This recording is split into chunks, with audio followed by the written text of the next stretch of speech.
Lecture 7 mister king. अब तक हमने पढ़ा कि रिया के घर से आने के बाद रवि सीधे अपने कमरे में चला जाता है। अब आगे रवि अपने कमरे में आने के बाद रिया के बारे में ही सोचता है और खुद से बोलता है, मैं कब से इस दिन का इंतजार कर रहा हूँ और कब से तुम्हें पाने के लिए तड़प रहा हूँ, लेकिन तुम हो कि मुझे अपने पास भी नहीं आने दे रही। पर कोई बात नहीं, बस 7 दिन और उसके बाद तुम सिर्फ मेरी होगी और वही करोगी जो मैं कहूँगा। और एक डेविल स्माइल करने लगा। इधर दूसरी तरफ उस अंधेरे कमरे में बैठा आदमी और कोई नहीं बल्कि रुद्र है। रुद्र ने अपने फेस को एक मास्क से कवर किया हुआ है, क्योंकि रुद्र अभी किसी को भी अपनी असली पहचान नहीं बताना चाहता, इसलिए वो नकाब में रहता है। रुद्र की बात सुनकर सभी लोग वहां से चले गए और वहां पर सिर्फ रुद्र, सत्यम, आरव और अमर रह गए थे। सबके जाने के बाद रुद्र निकलकर बाहर आया और उन सबके साथ आकर बैठ गया। तभी सत्यम ने रुद्र से कहा, रुद्र आखिर कब तक तुम ये बात सबसे छुपा पाओगे कि तुम ही अंडरवर्ल्ड के मिस्टर किंग हो।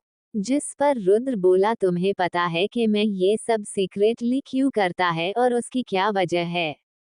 जिस पर सत्यम बोला, मुझे पता है कि तू आज भी उस 15 साल पहले के हादसे को नहीं भूला है, और आज भी उस हमला करने वाले को ढूंढ रहा है। जिस पर रुद्र बोला, हाँ, और जिस दिन वो इंसान मुझे मिल गया वो उसका इस दुनिया में आखिरी दिन होगा। रुद्र की आंखों में गुस्सा साफ दिख रहा था, जो इस समय बहुत ही डरावनी लग रही है। तभी बात को संभालते हुए आरव ने कहा, ये सब पुरानी बात छोड़ भाई और ये बता के हमें ही क्यों बुलाया है। रुद्र ने उनसे कहा कि 7 दिन बाद हमें किसी को उसके किए की सजा उसे बताना है कि राजवीर सिंह की बेइज्जती करने की क्या सजा है, और बाकी का प्लेन में बाद में बताऊंगा। रिया का घर। मॉर्निंग में जब रिया सोकर उठी तो बाथरूम में नहाने चली गई और थोड़ी देर से नहाकर बाहर आई और फिर तैयार होकर नाश्ता के लिए आ गई और किचन में जाकर अपनी माँ का काम में हाथ बटाने लगी। जब नाश्ता बनकर तैयार हो गया तो रिया नाश्ता को डाइनिंग टेबल पे लगाने लगी और ममता जी कुर्सी में बैठ गई। अब रिया भी दूसरी कुर्सी में बैठ गई और नाश्ता करने लगी। अब सुमन भी आ गई थी। तभी ममता जी ने उन्हें बताया कि हम लोग आज शादी की शॉपिंग के लिए जा रहे हैं, तो 2 बजे तैयार हो जाना, अमित हमें पिकअप कर लेगा। थोड़ी देर बाद अमित रिया के घर पहुंच जाता है और सब लोग शॉपिंग के लिए चले जाते हैं। मॉल में उन्हें बाकी सब भी मिल जाते हैं। रिया ने अवनी को भी बुला लिया था और रिया और अवनी साथ में शॉपिंग करने लगी। अब क्या होगा आगे और रुद्र क्या करने वाला है और आखिर क्या है रवि की सच्चाई, जानेंगे आगे। और जानने के लिए बने रहे मेरे साथ सिर्फ चैट। अब तक हमने पढ़ा कि रिया अपने परिवार के साथ शादी की शॉपिंग पे गई हैं। अब आगे रिया अवनी और रागिनी के साथ शॉपिंग करने लगती हैं और बाकी सब एक साथ। वो लोग साड़ी देखने लगती हैं और रिया एक रेड कलर साड़ी ट्राई करती है, जिसमें वो बिल्कुल परी लग रही थी, और वो साड़ी बाहर आकर अवनी और रागिनी को दिखाती हैं। तो अवनी बोलती हैं, रिया तुम बहुत सुंदर लग रही हो, जीजू तो देखकर बस फ्लैट ही हो जाएंगे, तुम्हारी ये पतली कमर क्या लग रही हो यार तुम्हारी तारीफ के लिए तो आज शब्द ही कम पड़ गए। जिस पर रिया बोलती हैं, हाँ बस बस ज्यादा तारीफ मत कर नहीं तो नजर लगा दे। जिस पर अवनी अपना मुंह बना लेती हैं और कहती, देख लो सच बोलने का तो जमाना ही नहीं रहा। तो फिर रागिनी बोलती, अब बस भी करो तुम दोनों। जिस पर सब हंसने लगते हैं, लेकिन इस बात से बिल्कुल अनजान के कोई कब से रिया को बस एक टक देखे जा रहा है और उसे ऐसे देख रहा है मानो मिल जाए उसे खा जाए। वो रिया की खूबसूरती में बस खोता जा रहा था। ये है अनुराग कपूर, एक ठरकी बिजनेसमैन जो लड़कियों को बस एक खिलौना समझता और उनसे खेलकर उनकी जिंदगी बर्बाद कर देता है। फिर उसने अपने एक आदमी से कहा, मुझे ये चाहिए, तो उसका आदमी ओक बॉस कहकर वहां से जाने लगा। तभी उस आदमी को किसी का कॉल आता है और वो बात करने के बाद कॉल कट कर देता है और अपने आदमी से कहता है अभी रहने दो इसे कुछ दिन और इसके बारे में पता करो। तो वो आदमी वहां से चला गया और वो उस लड़की के तरफ देखकर बोलता है बस कुछ दिन और बेबी उसके बाद तुम मेरी बाहों में होगी। और एक किलर स्माइल के साथ वहां से निकल गया। अब सबकी शॉपिंग हो गई है।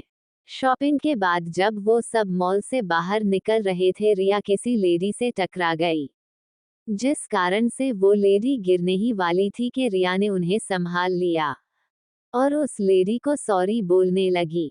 वो लेडी बोली कोई बात नहीं बेटा मैं ठीक हूँ।